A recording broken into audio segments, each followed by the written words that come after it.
The mining station Kepler 442 floated like a metal tumor against the amber glow of the dwarf star it orbited. For 3 years, Marcus Chen had called this place home, though home was perhaps too generous a word for the collection of cramped modules and recycled air that housed 200 souls at the edge of human space. The pay was good, the work was honest, and most importantly, it was far enough from Earth that nobody asked too many questions about a man's past. Marcus adjusted his environmental suit and checked the seals one more time. Outside the station's protective hull, the vacuum waited with infinite patience. He had learned to respect that patience during his time here. Space didn't care about your problems, your regrets, or your reasons for running to the frontier. It simply was, vast and unforgiving, and absolutely neutral in its hostility. Chen, you copy? The voice of Station Chief Rodriguez crackled through his comm unit. Copy, Chief. Just finishing the pre-check on the outer sensor array. Make it quick. Long-range sensors are picking up some weird readings about 30,000 clicks spinward. Could be nothing. Could be pirates. Either way, I want our early warning systems at full capacity. Marcus smiled grimly inside his helmet. Pirates were the least of their worries out here. This far from the core systems, they were more likely to encounter equipment failure, solar flares, or simple bad luck than organized criminals. Still, Rodriguez was right to be cautious. The mining station was essentially defenseless, relying on its remote location and the simple fact that it wasn't worth the fuel costs for most raiders to bother with. He floated along the station's outer hull, magnetic boots keeping him anchored to the metal surface. The work was routine. Check connections, clear debris from sensor housings, verify that the delicate instruments that served as their eyes and ears in the void were functioning properly. It was peaceful work, in its way. Out here, surrounded by the gentle hum of his suit's life support and the vast silence of space, Marcus could almost forget the reasons he had left Earth. Almost. The first sign of trouble came as a flash of light against the star field, visible even through his helmet's protective filters.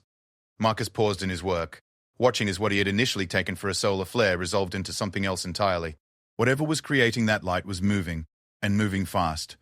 Chief, you seeing this? Negative. Chen, what's your position? Marcus rattled off his coordinates while keeping his eyes fixed on the approaching light. As it grew closer, details began to emerge. It wasn't one object, but two, locked in what appeared to be some kind of aerial dance. The larger shape was clearly a spacecraft, though unlike any design Marcus had ever seen. Its hull was sleek and organic-looking, covered in what seemed to be scales or plates that caught and reflected the starlight. The smaller object was harder to make out, little more than a dark shadow against the larger ship's hull. Chief, we've got incoming vessels. Unknown configuration. They appear to be engaged in combat. Combat? Chen, get inside now. We're going to emergency protocols. But Marcus didn't move. Something about the scene unfolding before him held him transfixed. The larger ship was clearly damaged, trailing what looked like atmosphere and debris. The smaller craft, he could see now that it was some kind of fighter, was making strafing runs, its weapons creating brief, brilliant flashes against its target's hull. Then the larger ship's engines flared, a brilliant blue-white that painted Marcus's visor in stark relief. For a moment, he thought it might be trying to escape. Instead, the ship's trajectory changed, angling directly toward the mining station. Chief! Marcus's voice cracked as he activated his emergency beacon. Incoming vessel on direct collision course. Estimate impact in. He checked his suit's limited sensors. 4 minutes. The station's emergency klaxons began their wail, audible even through the hull vibrations transmitted to his boots. Around him, the running lights shifted from their normal blue to the harsh red of emergency status. Marcus knew he should be heading for the nearest airlock, should be strapping himself into an acceleration couch and hoping that whatever was coming would miss the station's vital components. Instead, he remained where he was, watching as the drama unfolded before him. The larger ship was definitely heading for the station now, but its flight path was erratic, uncontrolled. The smaller fighter had broken off its attack and was accelerating away, apparently satisfied with the damage it had inflicted. At 3 minutes to impact, Marcus could make out more details of the approaching vessel. It was massive, easily 3 times the size of the mining station, with a design that seemed to blend organic curves with angular crystalline structures. Parts of its hull were clearly missing, torn away by weapon impacts or the stresses of whatever battle it had just fled. Atmosphere continued to vent from multiple breaches, creating a ghostly trail in its wake. At 2 minutes, Marcus realized the ship wasn't going to hit the station directly. Its trajectory would take it past the mining platform, but close enough that the gravitational interaction might cause significant damage. More importantly, the ship's condition suggested that anyone still aboard was in immediate danger. "Chief, the ship's going to pass close but not impact. Looks like there might be survivors aboard." "Chen, get your ass inside now. We don't know what those things are or what they want." Marcus hesitated. Standard protocol was clear. Avoid contact with unknown alien species until proper first contact procedures could be established. But standard protocol had been written by people who had never watched a dying ship limping through space, with its crew slowly suffocating inside. At 1 minute to closest approach, Marcus made his decision. "Chief, I'm going to attempt a rescue operation." "Negative.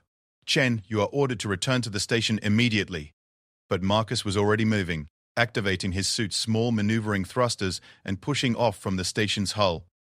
His emergency kit included a small rescue pod, little more than a pressurized bubble with its own life support, designed for exactly this kind of situation. It wasn't much, but it might be enough to save a life. The alien ship passed the station at a distance of less than 500 meters, close enough that Marcus could see individual details of its construction. The hull plating really did look organic, almost scale-like, with a deep blue-green color that seemed to shift and flow in the starlight. Strange protrusions that might have been weapons or sensors dotted its surface, many of them clearly damaged or destroyed. Most concerning were the breaches. The ship's hull had been torn open in dozens of places, some clearly from weapon impacts, others seemingly from internal explosions. FDA. Atmosphere continued to stream from the largest of these openings, carrying with it debris and what might have been personal belongings.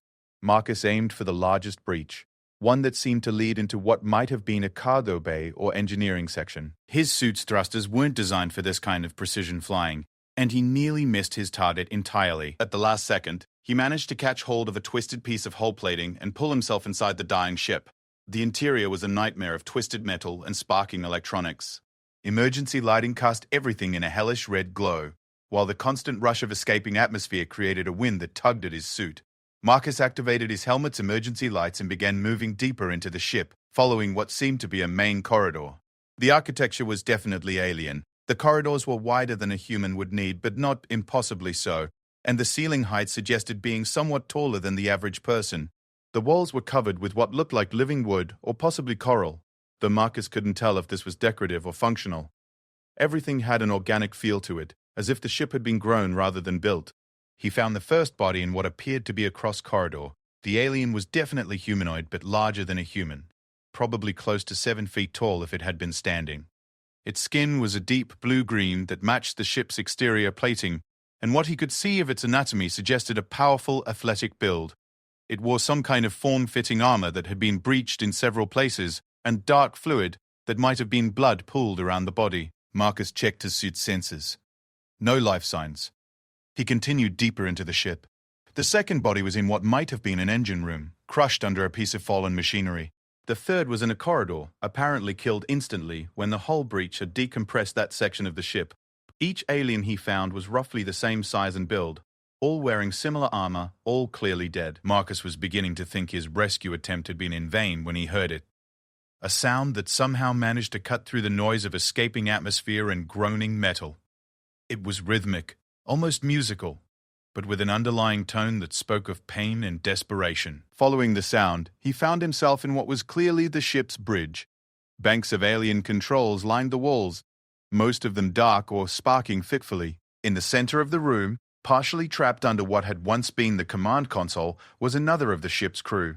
This one was still alive. Like the others, the alien was tall and powerfully built, with the same blue-green skin and form-fitting armor. But unlike the others, this one's eyes were open, tracking his movement as he approached.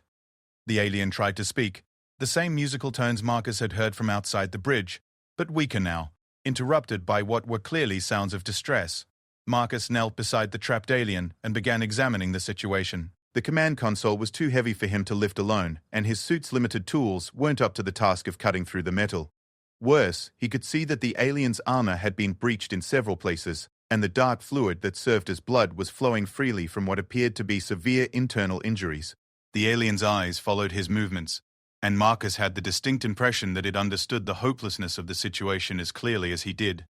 Still, he activated his emergency medical kit and began trying to seal the worst of the wounds. His medical training was limited to basic first aid, and he had no idea if human medical supplies would even work on alien physiology, but he had to try something. The alien spoke again, its voice stronger now. The tones were definitely musical, rising and falling in complex patterns that suggested a sophisticated language. Marcus wished desperately that he could understand what the alien was trying to tell him. Was it asking for help? Giving him information about the ship? Warning him about something? His suit's environmental sensors were already warning him about his oxygen levels. The rescue had taken longer than planned, and he was now facing a choice. He could try to get back to the mining station before his life support ran out, or he could stay with the alien and hope that somehow, impossibly, he could find a way to save them both. The alien seemed to understand his dilemma. One scaled hand reached up and touched Marcus's helmet, the gesture gentle despite the claws that tipped each finger. The alien's eyes were remarkable, Marcus realized. They were large and expressive, with pupils that shifted from round to vertical slits depending on the light. Right now, they held an intelligence and awareness that was unmistakably sentient. The alien spoke again, this time in shorter bursts. Its free hand moved to something at its throat, a device that Marcus hadn't noticed before. With obvious effort, the alien manipulated some kind of control, and suddenly Marcus's helmet speakers crackled to life. Human. The voice was clearly artificial, processed through some kind of translation device. You? Risk yourself? For enemy? Marcus stared. The alien knew what he was.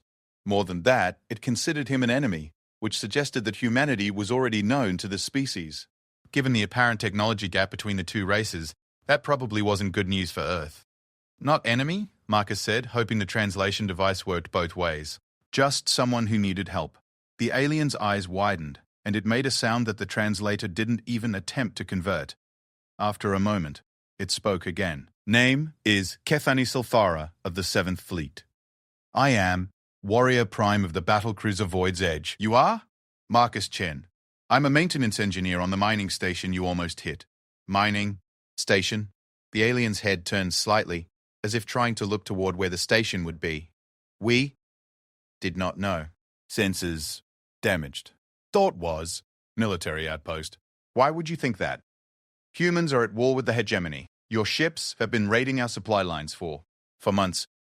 Marcus felt a chill that had nothing to do with the ship's failing life support. I don't know anything about that. As far as I know, humanity hasn't made contact with any alien species.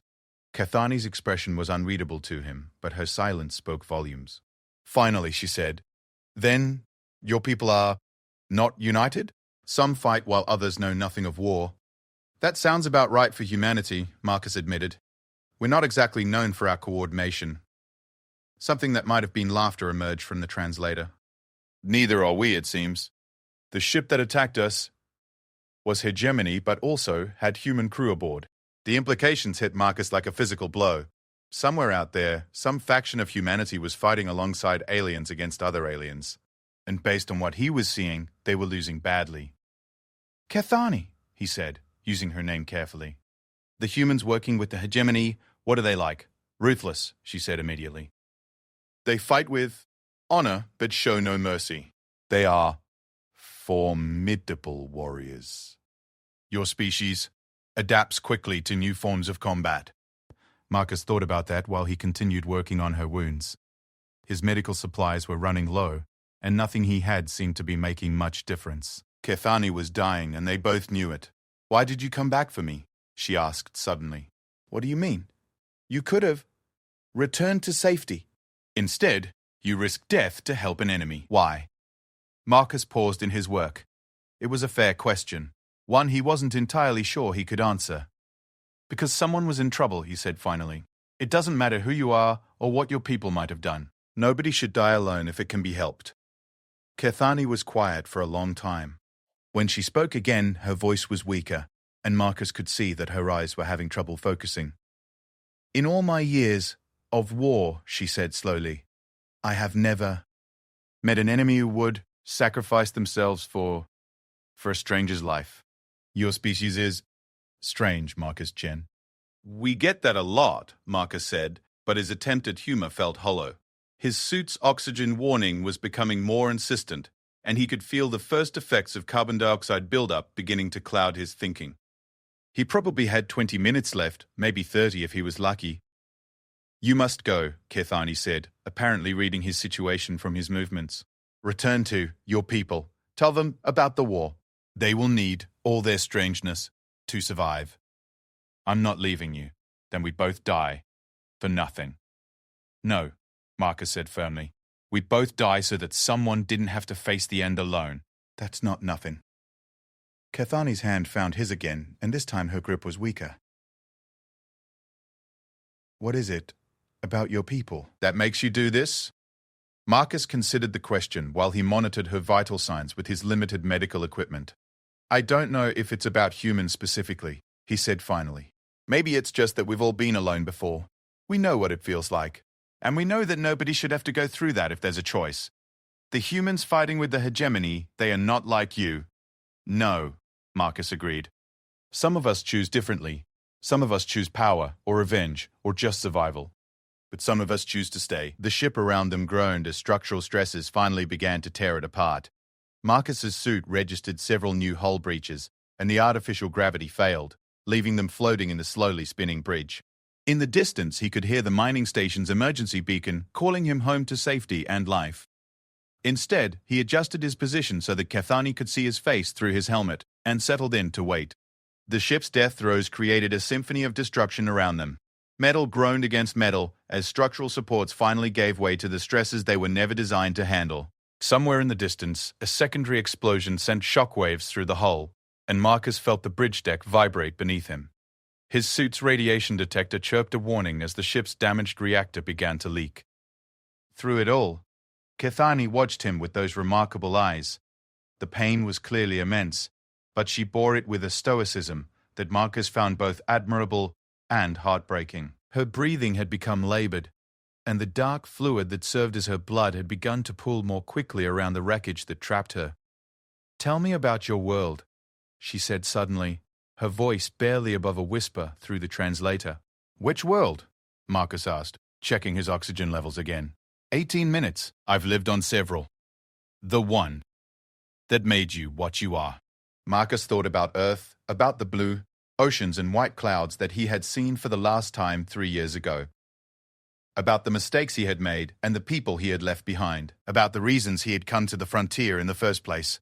"It's beautiful," he said finally. "Mostly water, with continents covered in green plants. We have seasons where the climate changes throughout the year, so the plants change color and die and grow again. The sky is blue during the day and black at night with one moon that goes through phases. It sounds peaceful. It can be. It can also be violent. We're not a peaceful species, Kethani. We fight each other constantly over resources and ideas, and sometimes just because we can't find a better way to settle our differences. Yet you are here, staying with me, instead of fighting for your own life." Marcus adjusted his position slightly, trying to ease the growing ache in his back. The ship's artificial gravity had failed completely now, and they were held in place only by the wreckage and his own magnetic anchors. "Maybe that's exactly why I'm here. Maybe I'm tired of fighting." Kethani made a sound that the translator rendered as static, but Marcus thought it might have been laughter. "I have been fighting since I was old enough to hold a weapon. My people, the Kathmori, we are bred for war, trained from birth, to serve the fleet. Do you enjoy it?" The question seemed to surprise her. "Enjoy? I have never considered whether enjoyment matters. I am good at it. My people need warriors. The galaxy is dangerous. But do you enjoy it?" Kethani was quiet for a long time. Around them, the ship continued its slow decomposition. A section of the ceiling collapsed, missing them by only a few meters. Marcus's suit automatically sealed a small breach caused by flying debris. "No," she said finally. "I do not think I enjoy killing, but I am proud of my skill, proud to protect my people. There is satisfaction in that. What would you do if there were no wars to fight?" Another long pause. Marcus could see that thinking was becoming more difficult for her, but she seemed determined to continue the conversation. "I would like to see other worlds. Not to conquer them, just to see. To learn about different ways of living, different forms of beauty." Her eyes found his through the helmet. "Perhaps I would like to understand why a human chooses to die for a stranger. You understand it better than you think, Marcus said. You chose to come back for your crew instead of escaping. You're protecting them even now, making sure their ship doesn't crash into innocent people. That is duty. And this is what? Stupidity? Perhaps. But there was something in her voice that suggested she didn't really believe that. Marcus's suit chimed a warning. 15 minutes of oxygen remaining. He found himself oddly calm about the prospect of death. He had always assumed he would die alone, probably on some remote station or ship where his body might never be found. At least this way he was choosing the circumstances. Marcus, Cathani said, and there was a new urgency in her voice. I need you to understand something. The war between your people and mine, it is not what you think. What do you mean? The humans fighting with the hegemony, they are not conquerors. They are refugees, survivors of something that happened to Earth. The words hit Marcus like a physical blow. What happened to Earth? I do not know all the details. But the humans we fight, they speak of running, of losing their world to something called the silence. They came to the hegemony seeking allies against whatever destroyed their home. Marcus felt the cabin spinning around him, and it wasn't due to the ship's rotation. Earth was destroyed? Perhaps not. Destroyed, but changed. Made. Uninhabitable. The human refugees, they number in the millions. Ships and stations scattered across this sector, all fleeing from something that follows. The silence, Marcus repeated. The name meant nothing to him, but something about it made his skin crawl. They say it consumes worlds. Not destroys them, but changes them, makes them empty, silent. Cathani's breathing was becoming more labored. The refugees, they fight alongside the hegemony because they have nowhere else to go. And because the silence is coming this way. Marcus tried to process this information. If Earth had been compromised, then the mining station, this entire sector, everything he had thought was safe was potentially at risk, and humanity was apparently already at war. Whether they knew it or not. Why are you telling me this? Because your people need to know. The humans with the hegemony, they are desperate. They will do anything to find a new home. And they see any other human settlement as either ally or obstacle, including mining stations on the frontier. Yes. Marcus thought about the implications. The mining station had no defenses, no military capability. If desperate human refugees decided that Kepler 442 represented either a resource to be claimed or a threat to be eliminated, the 200 people aboard wouldn't stand a chance. How long do we have? I do not know. The attack on our ship, it was a probe, testing our defenses, learning our capabilities. The main force will not be far behind. Marcus's suit chimed again. 10 minutes of oxygen. Time was running out, and he still had no idea how to get this information back to the station, let alone to Earth or the wider human colonies. Kefani, is there any way to contact your people, to warn them about what's coming? Our communications were destroyed in the attack. But, she paused, her breathing becoming even more labored. There is something you should know. My ship, the Void's Edge, we were not just a warship. What do you mean? We carry diplomatic codes, authorization to speak for the Kethmori fleet. If you could reach our command structure, they might be willing to work with humanity against the silence. Perhaps. My people, we respect strength. And your species, even the refugees, they fight with remarkable courage and innovation. But there would need to be proof of good faith. Marcus stared at her. What kind of proof? Kethani's hand moved to something at her throat, below the translator device. With obvious effort, she unclasped what appeared to be a pendant or medal. It was made of some kind of dark metal, inscribed with symbols that seemed to shift and flow in the emergency lighting. This is my command seal. It identifies me as a warrior prime of the 7th Fleet. If you could bring this to our command ship. Where is your command ship? The Steadfast Honor. It should be approximately 6 standard days, spinward from here.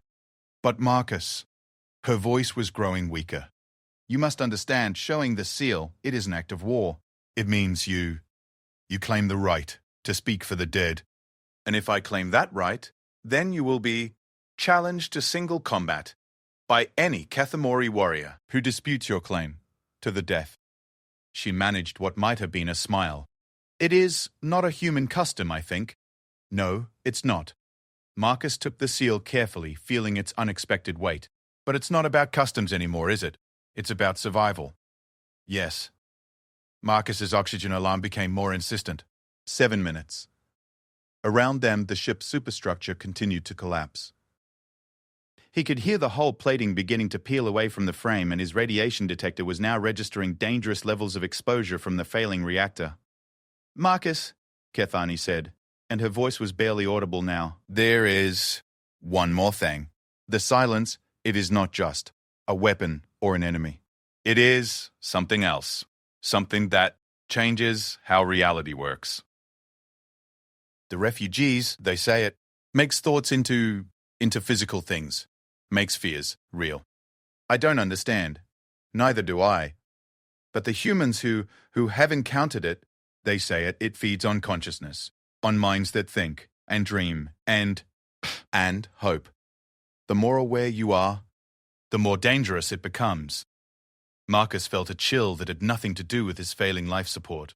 How do you fight something like that? You do not fight it. You run. Or you, Kethani's eyes were losing focus, but she seemed to be struggling to get out one more crucial piece of information. Or you make yourself empty. The refugees, they have learned to shut down higher brain functions, to think only basic thoughts, to become less than sentient, to become silent. Yes. Marcus's suit was now flashing red warnings across his visor display. 5 minutes of oxygen remaining, critical life support failure imminent. He should have been panicking, should have been desperately trying to find some way to escape. Instead, he found himself oddly focused, his mind working with a clarity he hadn't experienced in years. Kethani, if I somehow manage to survive this, if I can get your command seal to the steadfast honor, what should I tell them? Tell them that Kethani Silthara died with honor, that she chose to trust a human warrior with the survival of both our species. Her breathing was becoming increasingly erratic. Tell them that sometimes the enemy is not who you think it is. I will. And Marcus. If the silence comes, if it reaches your people, remember what I told you. Sometimes the only way to survive is to become less, than what you are. But do not let it take away what makes you human. What if what makes us human is exactly what it's looking for? Kethani's eyes found his one last time. Then you will have to choose survival or humanity. Choose and carefully. Marcus's oxygen alarm shifted to a continuous tone. 3 minutes. The ship around them was now clearly in its final moments. Structural collapse was imminent, and the radiation levels were approaching lethal doses.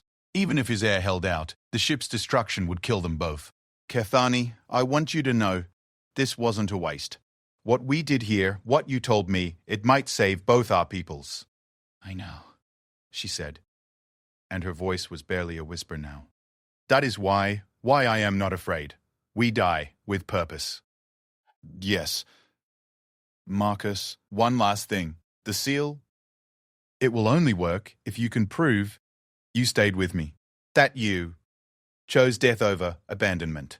There is a recording device in the seal itself. It has captured our conversation. Our final choice. Marcus looked down at the seal in his hands. In the shifting light, the inscribed symbols seemed to pulse with their own inner luminescence. How will they know I didn't just take it from your body? Because the seal bonds to the one who receives it willingly. It will carry part of my essence. They will know I chose to give it to you. 2 minutes of oxygen. Marcus could feel the first effects of carbon dioxide poisoning beginning to cloud his vision.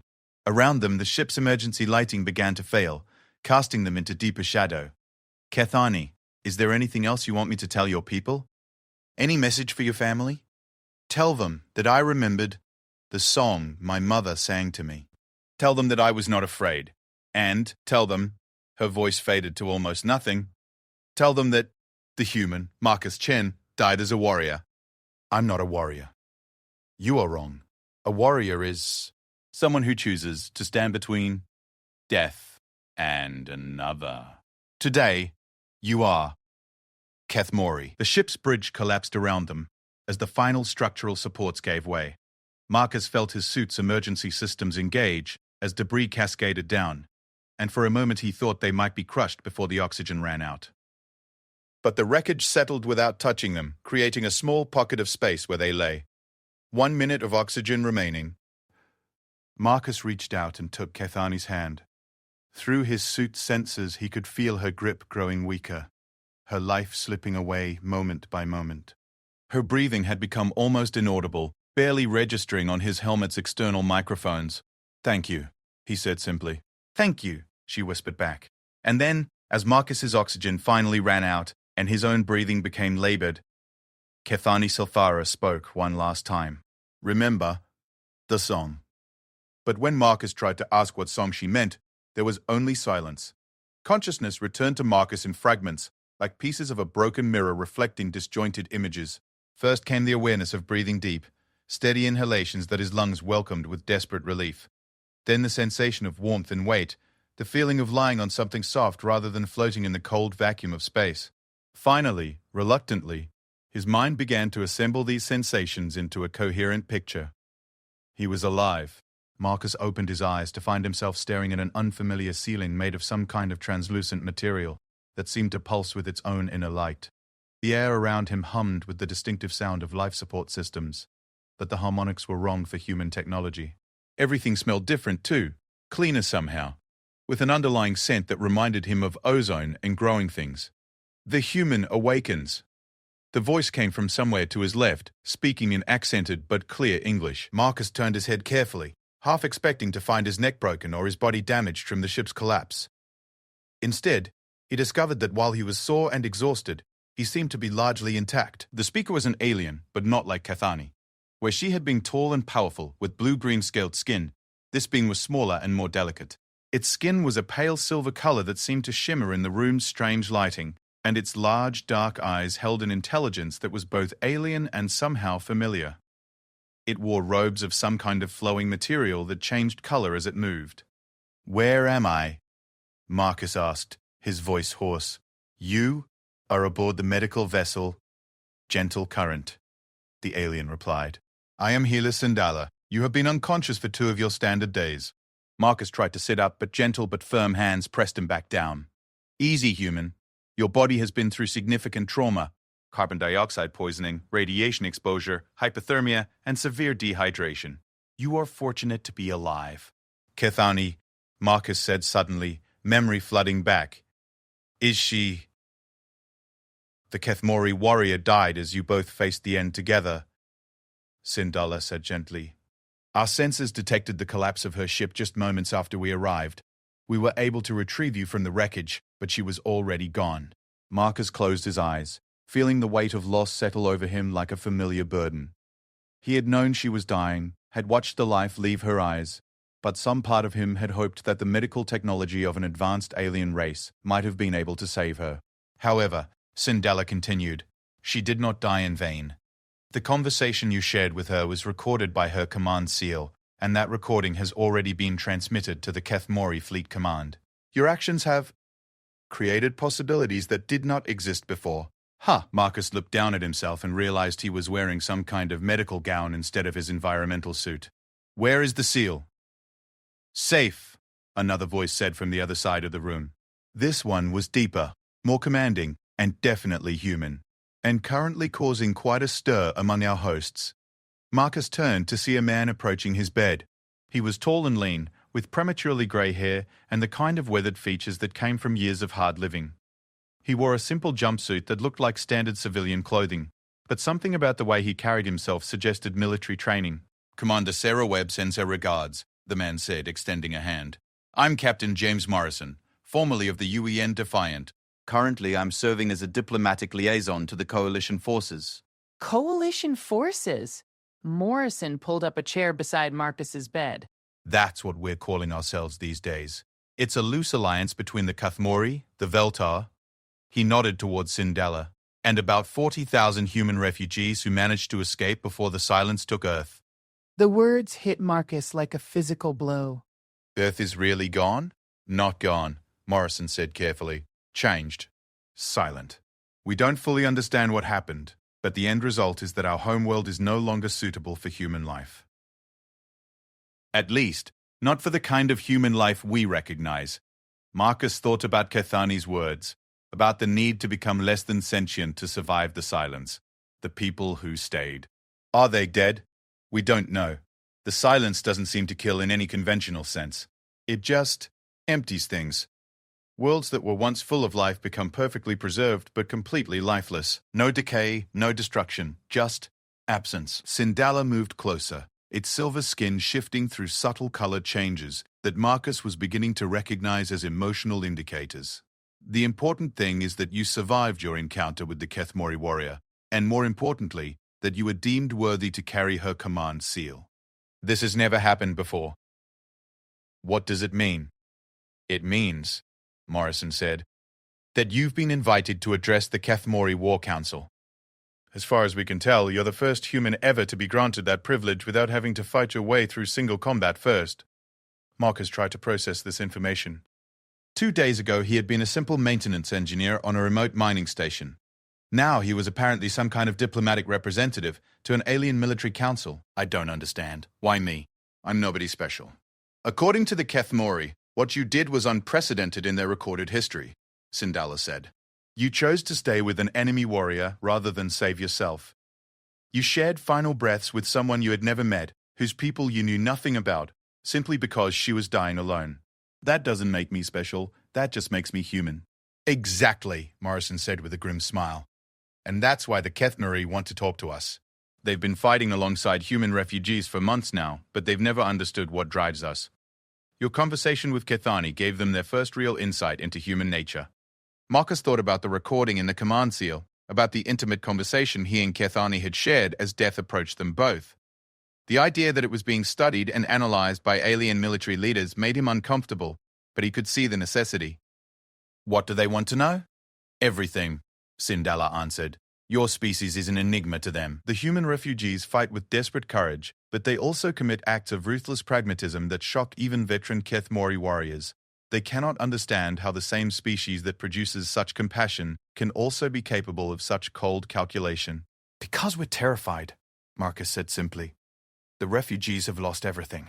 When you have nothing left to lose, you'll do anything to protect what little remains. Morrison nodded grimly. That's exactly what we need to explain to the Kethmori. Because right now, they're debating whether to continue the alliance or to eliminate humanity as a threat to galactic stability.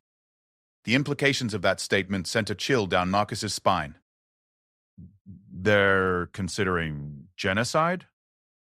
Not exactly, Sindala said, its skin shifting to darker, more muted tones. The Kethmori do not engage in wholesale slaughter of sentient species. But they might decide that humans are too dangerous to be allowed to spread throughout the galaxy, in which case they would contain the refugee population in a single system and prevent any further human expansion, which would doom us to eventual extinction through genetic isolation and resource depletion, Morrison added. It's genocide with extra steps. Marcus lay back on the medical bed, staring at the pulsing ceiling while he tried to understand the magnitude of what he was being asked to do. So I'm supposed to convince an alien military council that humanity deserves to survive? How am I supposed to do that? By being human, Sindala said simply. The Kethmori respect strength and honor above all else. What you did with Kethani, staying with her, sharing her final moments, accepting death rather than abandoning her. This demonstrated both qualities in a way they understand. But more than that, Morrison added, you did it for someone you considered an enemy. You had no obligation to her, no reason to risk yourself for her sake. You did it because it was the right thing to do. That's the part of humanity we need to emphasize. Marcus thought about the conversation he'd had with Kethani, about her surprise that he would risk himself for a stranger. What about the human refugees? Are they really as ruthless as the Kethmori think? Morrison's expression darkened. Some of them are. When you're running for your life with your entire species on the verge of extinction, Moral luxury becomes a privilege you can't afford. I've seen refugee commanders make decisions that would have been unthinkable under normal circumstances, such as abandoning wounded soldiers who couldn't keep up during evacuations, stripping resources from weaker refugee ships to keep stronger ones operational, allying with known pirates and slavers in exchange for safe passage. Some have even suggested using Veltar civilians as shields during combat operations. Sindalla's skin shifted to a deep purple color that Marcus was learning to associate with distress. This is why the Cathmori are concerned. They see humans as capable of great nobility, but also great cruelty, sometimes within the same individual. They do not understand how to predict human behavior. They don't need to predict our behavior, Marcus said, surprising himself with the conviction in his voice. They need to understand it. We're not good or evil. We're desperate. And desperate people do desperate things. Can you explain that to them? Morrison asked. Marcus thought about it. The idea of standing before an alien war council and speaking for the entire human species was terrifying. But then he remembered Kethani's final words about choosing carefully between survival and humanity. Maybe that was exactly what this was about. I'll try, he said finally. But I need to understand more about the situation first. You said there are 40,000 refugees? Where did they come from? Morrison settled back in his chair, apparently prepared for a long conversation. It started about 18 months ago. Deep space monitoring stations began detecting anomalies in the Sol system. Ships that went to investigate either disappeared entirely or returned with crews that had been changed. Changed how? They were alive but unresponsive. They could perform basic functions, follow simple orders, but they showed no initiative, no creativity, no emotional response. It was as if the part of them that made them human had been switched off. Marcus felt that same chill he'd experienced when Kethani first told him about the silence. What happened next? Earth's government tried to contain the situation, but the effect spread faster than anyone anticipated. Within 6 months, entire continents had gone silent. The last transmission from Earth came from a refugee fleet that had managed to escape just before the effect reached the orbital stations. And they've been running ever since? Yes. The silence seems to follow human populations, always staying just behind the leading edge of refugee movements. It's as if it's herding us somewhere. Sindala added. The Veltar have theories about the nature of the silence, but they are disturbing. We believe it may be a form of consciousness that feeds on other form of consciousness. It does not destroy what it consumes, but rather absorbs it, leaving behind empty shells that retain physical form but lack any inner life. And the refugees think they can fight it? Some do, Morrison said. Others have accepted that flight is the only option. The alliance with the Kethmori was born out of necessity. We needed military protection while we searched for a new home, and they needed our tactical innovations in their ongoing war with something called the hegemony. Kethani mentioned the hegemony. What are they? Another alien alliance, but one that seems to be based on conquest rather than mutual cooperation. They've been expanding aggressively through this sector for decades, and the Kethmori have been fighting a losing war against them. Marcus tried to put together the larger picture. So humanity is caught between the silence, which is consuming our homeworld, and a war between two alien alliances, one of which we're allied with, and the other of which sees us as a threat. That's a fairly accurate summary, Morrison agreed. And now the alliance that's been protecting us is having second thoughts about whether we're worth the risk. Because they think we're too dangerous to be trusted. Yes. Marcus closed his eyes and tried to think. The situation was impossibly complex, with layers of politics and survival and fear that went far beyond anything he had ever imagined.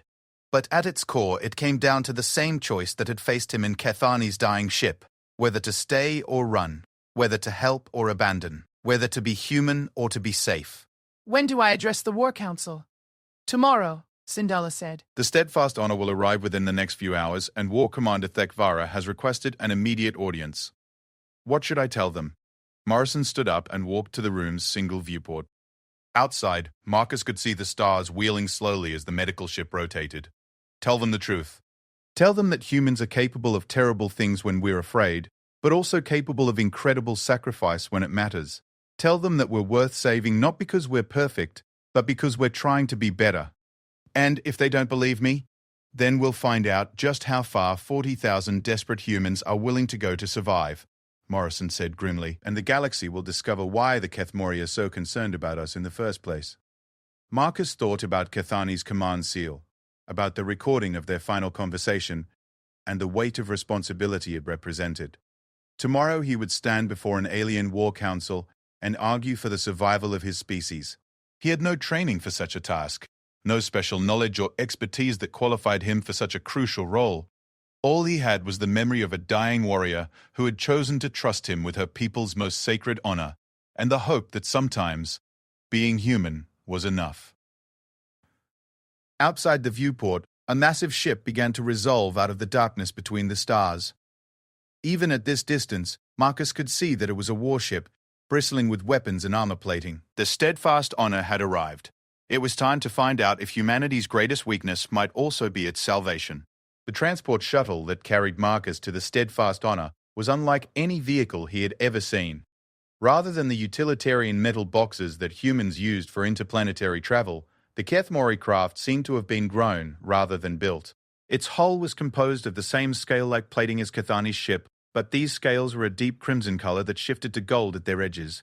The interior was spacious and organic, with curved surfaces that seemed to pulse gently with their own inner rhythm. Marcus sat across from Morrison and Sindala, trying to calm his nerves by focusing on the details of his surroundings. The gravity felt slightly heavier than human standard, and the air carried the same ozone and growing things scent he had noticed in the medical bay. Everything about the shuttle spoke of a civilization that had achieved a harmony between technology and biology that humanity had never even attempted. "Nervous?" Morrison asked, apparently reading his expression. "Terrified," Marcus admitted. 2 days ago, I was fixing sensor arrays on a mining station. Now I'm supposed to convince an alien war council that my species deserves to exist. The Kethmori respect honesty, Sindala offered, its skin showing the silver-blue patterns that Marcus had learned indicated calm reassurance. Do not try to be something you are not. They will see through any deception immediately. What if I say the wrong thing? What if I make things worse? Morrison leaned forward, his expression serious. Marcus, I want you to understand something. The human refugees, we've been living on borrowed time since we left Earth. Every day we survive is a gift. If the Kethmori decide we're too dangerous to tolerate, they'll find a way to contain or eliminate us regardless of what happens in this meeting. So no pressure. No pressure, Morrison agreed with a grim smile. Just the fate of our entire species. The shuttle shuddered slightly as it passed through the Steadfast Honor's docking bay shields. Through the transparent sections of the hull, Marcus could see the interior of the massive ship opening up around them. The docking bay alone was larger than the entire mining station he had called home, with multiple levels and what appeared to be dozens of other craft of various sizes. But it was the crew that drew his attention. Everywhere he looked, Marcus saw Kethmori warriors moving with purposeful efficiency. They were all tall and powerfully built like Kethani, but their scale coloration varied widely. Some were the blue-green he was familiar with, but others showed shades of deep purple, bronze, or even pure white. All wore armor that seemed to be made of the same living metal as their ships, and all carried weapons that looked both elegant and deadly. How many crew does this ship carry? Marcus asked. Approximately 8,000, Sindala replied. The Steadfast Honor is a dreadnought-class vessel, one of only 12 in the Kethmori fleet. It serves as the command ship for the entire 7th Fleet. 8,000 warriors. Marcus tried to imagine the military might represented by a single ship of this size, then multiplied it by the size of the entire Kethmori fleet. Humanity's refugee population was impressive in its desperation and determination, but in terms of raw military power, they were completely outclassed. The shuttle settled onto a docking platform with barely a tremor. As the airlock cycled, Marcus found himself wondering if he would ever see the outside of this ship again. If the War Council decided against humanity, would they even allow the human delegation to leave? The airlock opened to reveal a reception party of 6 Kethmori warriors, all wearing ceremonial armor that gleamed with intricate patterns worked into the living metal. The leader stepped forward and spoke in the musical language Marcus remembered from his conversation with Kithani. Sindala responded in the same language, then turned to Marcus. Sub-Commander Velthara welcomes us aboard the Steadfast Honor and requests that we follow proper ceremonial protocols. You are to be treated as a visiting warrior of equivalent rank to Kethani, which means you have the right to bear arms in the presence of the War Council. I don't have any arms to bear. We have anticipated this. Morrison reached into his travel pack and withdrew an object wrapped in cloth. This is a combat knife that belonged to Lieutenant Sarah Kim, one of the refugees who didn't make it out of the Sol system. Carrying it will demonstrate that you understand the honor being shown to you. Marcus accepted the knife carefully. It was a simple military blade, practical and well-maintained, with initials carved into the handle. The weight of it in his hands reminded him that he was representing not just the living refugees, but all the humans who had died when the Silence came to Earth. The ceremonial procession through the ship was both impressive and intimidating.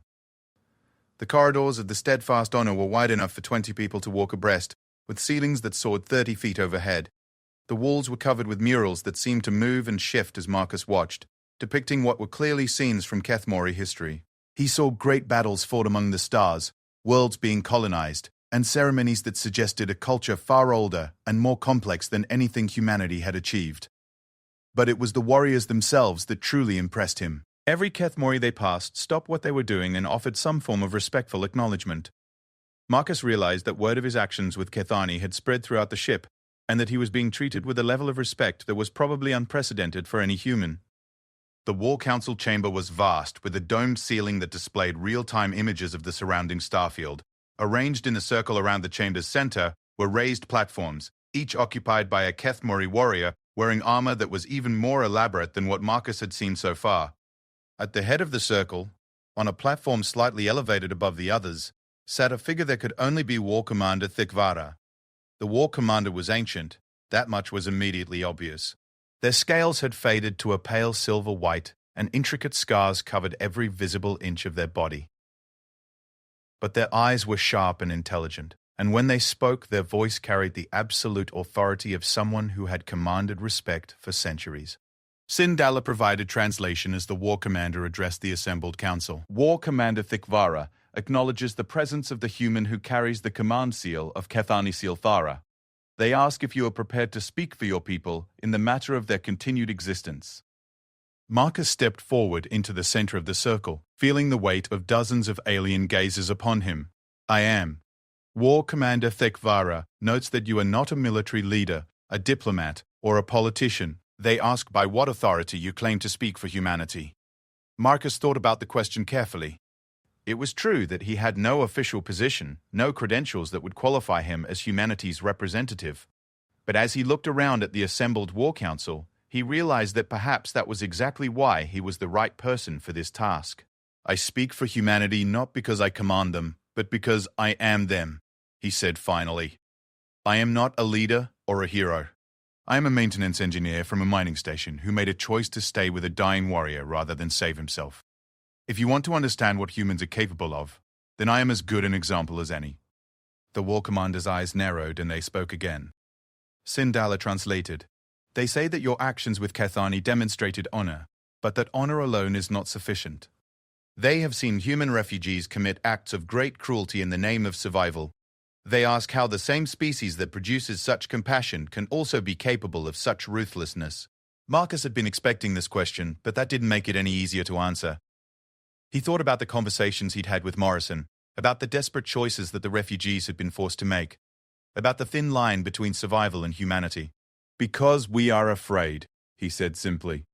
When humans are safe and secure, when we have enough resources and time to think clearly, we are capable of great kindness. We help strangers, we sacrifice for our children, we work together to solve problems. But when we are threatened, when our survival is at stake, we become dangerous. He paused, looking around the circle of alien warriors. The human refugees you have been fighting alongside are not evil. They are desperate. They have lost their home, their world, most of their people. They are running from something that they cannot fight and cannot understand. Under those circumstances, humans will do anything to protect what remains of their species.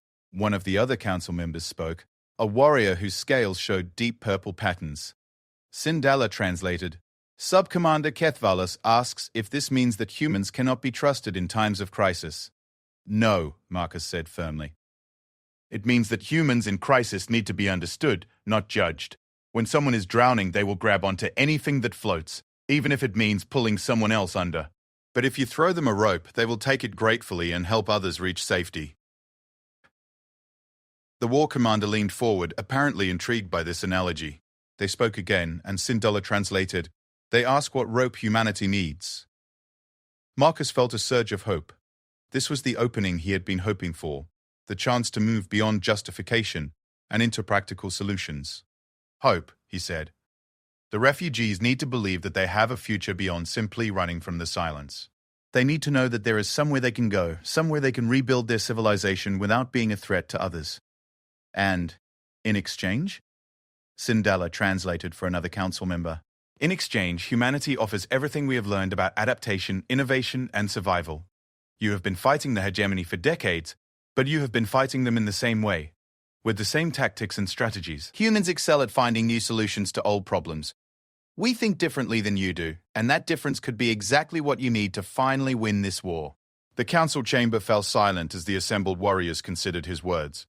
Marcus could feel the tension in the air, the weight of decision hanging over the proceedings. These beings held the power to ensure humanity's survival or to condemn his species to extinction, and he had no idea which way they were leaning. Finally, War Commander Thikvara spoke again. This time, Sindala's translation came slowly, as if they were choosing each word carefully. The War Commander says that your words have wisdom, but that wisdom alone is not sufficient. They propose a test. What kind of test? The Kethmori fleet is currently engaged in a critical operation against hegemony forces. A supply convoy carrying vital resources is trapped in the Cygnus Reach, surrounded by enemy ships and cut off from rescue.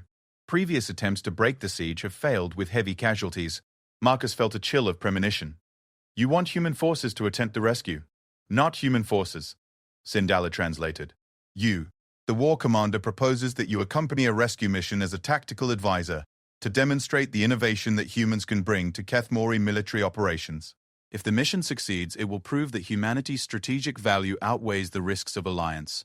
If it fails, the alliance ends and the refugees are on their own. Yes. Marcus thought about the implications. He was being asked to stake the survival of his entire species on a military operation for which he had no training or experience. The maintenance engineer from Kepler 442 was being challenged to prove himself as a tactical genius capable of solving problems that had stymied professional Kethmori war leaders. But then he remembered Kethani's words about choosing between survival and humanity. Perhaps this was exactly that choice, played out on a larger stage. When do we leave? He asked. War Commander Thekvara's expression might have been approval, or it might have been surprise. They spoke briefly with several other council members before addressing Marcus again through Sindala's translation. In 6 hours, Subcommander Velthara will command the rescue force, with you serving as human tactical advisor. You will have access to all intelligence regarding the situation, and your recommendations will be given full consideration. And if I succeed, then humanity will be offered full membership in the coalition, with all the rights and protections that entails. You will be given a sector of space to call your own, far from both the silence and the hegemony, where your people can rebuild their civilization. And if I fail, then the human refugees will be relocated to a containment system, where they will be provided with basic necessities but forbidden from further expansion. They will live, but as wards of the coalition rather than as equals. Marcus understood the choice being offered. Success meant freedom and hope for humanity's future. Failure meant comfortable imprisonment and the slow extinction of human independence. It was perhaps more generous than his species deserved, given their precarious position. But it was also a cage. I accept the terms. War Commander Thekvara stood, and every other warrior in the council chamber followed suit. They spoke one final time, their voice carrying the weight of absolute authority. Sindala's translation was simple. Then may the ancestors guide your choices, Marcus Chen of Earth. The fate of 2 species now rests in your hands. As the council dispersed, Marcus found himself surrounded by alien warriors who would soon be placing their lives in his untrained hands. He thought about Kethani's command seal, still secured in the inner pocket of his civilian clothing, and wondered if she had known that her final choice would lead to this moment. 6 hours to study a military situation he didn't understand. 6 hours to find a solution that had eluded professional warriors. 6 hours to justify humanity's existence. It was, Marcus reflected, going to be a very long 6 hours. But as he followed Sub-Commander Velthara toward the ship's tactical center, he found himself thinking not about the magnitude of the task before him, but about Lieutenant Sarah Kim's combat knife and the weight of representing not just the living, but all the humans who had trusted him to make the right choice. Sometimes, he thought, being human was all the qualification you needed. The tactical center of the Steadfast Honor was a cathedral of war. Holographic displays filled the vast space, showing ship positions, tactical analyses, and real-time intelligence gathered from across the sector. Marcus stood at the center of it all, surrounded by Kefmori officers who waited for him to provide the innovative thinking that would justify humanity's continued existence. The situation was as dire as War Commander Thekvara had indicated. The supply convoy was trapped in a system called the Cygnus Reach, surrounded by a full hegemony battle group. 3 previous rescue attempts had failed, each resulting in significant casualties with no gains. The convoy's supplies were critical to maintaining coalition forward positions, but more importantly, its capture would provide the hegemony with vital intelligence about coalition fleet movements and defensive capabilities. Sub-Commander Velthara stood beside Marcus, her scales showing the deep gold coloration that he had learned indicated both respect and skepticism. She was younger than Kethani had been, but carried herself with the confidence of a proven warrior. Her armor bore the scars of multiple battles, and her weapons were worn smooth by constant use. "The tactical situation is straightforward," she said, gesturing toward the main holographic display. "The enemy has established a defensive perimeter around the convoy using asteroid fields and artificial gravity wells. Any direct approach will be detected long before we can reach the trapped ships, and their defensive positions give them overwhelming firepower advantages." Marcus studied the display, trying to understand the 3-dimensional chess game being played out in space. The hegemony ships were positioned to cover all obvious approach routes, their formations designed to funnel any attacking force into predetermined kill zones. It was elegant, professional, and apparently unbreakable. "What were the previous rescue attempts based on?" he asked. "Superior firepower," Velthara replied. "Each attempt involved a larger force than the last, hoping to simply overwhelm the enemy defenses. All failed because the hegemony could reinforce faster than we could break through." Marcus nodded, still studying the display. The Kethmori approach to warfare seemed to emphasize honor and direct confrontation, which was probably effective against enemies who shared similar cultural values. But the hegemony forces appeared to be more pragmatic, willing to use whatever tactics gave them an advantage. "Tell me about the hegemony," Marcus said. "Who are they? What do they want?" Another officer stepped forward, this one older and bearing the insignia of an intelligence specialist. "The hegemony is a confederation of 12 species, unified under the leadership of the Vaktar. They seek to establish what they call the Universal Order, a galaxy-spanning empire where all species serve predetermined roles based on their biological and technological capabilities." And where would humanity fit in this order? "Labor caste," the intelligence officer said bluntly. "The Vaktar see humans as useful for dangerous work and expendable operations, but not worthy of independence or self-determination." Marcus felt a chill. The choice facing humanity wasn't just between freedom and comfortable imprisonment. It was between independence and slavery. The stakes were even higher than he had realized. "Show me the composition of the hegemony force," he said. The display shifted to show detailed intelligence on the enemy ships. Marcus saw a mix of vessel types, some clearly built for long-range combat, others designed for close-quarters fighting. But what caught his attention was the command structure. The hegemony force was a combined fleet with ships from at least 6 different species, each with their own tactical doctrines and communication protocols. "They're not really unified," he said suddenly. "Look at their formation. The Vaktar ships are in the center, protected by the other species' vessels. This isn't a collaborative defense. It's a hierarchy where some ships are considered more valuable than others." Velthara moved closer to the display, studying the enemy positions with new eyes. "You believe their formation has weaknesses?" "I think their formation has tensions," Marcus replied. "Every species in that fleet knows that they're being used as shields for the Vaktar ships. They're following orders, but they're not happy about it." Marcus spent the next hour studying everything the Coalition had learned about hegemony military doctrine. The more he read, the more convinced he became that the previous rescue attempts had failed because they were fighting the enemy's strength instead of exploiting their weaknesses. "Sub-Commander," he said finally, "I have a proposal. But it's going to require doing something that goes against every instinct of Kethmori military tradition." Explain. We don't attack the strongest part of their formation. "We don't try to break through their defenses. Instead, we make them want to attack us." The tactical center fell silent as the assembled officers considered this unprecedented suggestion. In Kethmori culture, retreat or feint was considered dishonorable. Warriors faced their enemies directly, relying on skill and courage to achieve victory. "You propose to run from battle?" one of the officers asked, his scales showing the angry red patterns of insult. "I propose to appear weak so that they will pursue us into a position where we can defeat them," Marcus replied. The Hegemony fleet is holding a defensive position because they know they can win any direct confrontation. But if they think they can destroy us easily, their different species will compete to claim the victory. Velthara studied the tactical display with renewed interest. You believe their alliance will fracture under pressure? I believe their alliance is already fractured. We just need to provide the right kind of pressure. Marcus outlined his plan. It was complex and relied on precise timing, but the basic concept was elegantly simple.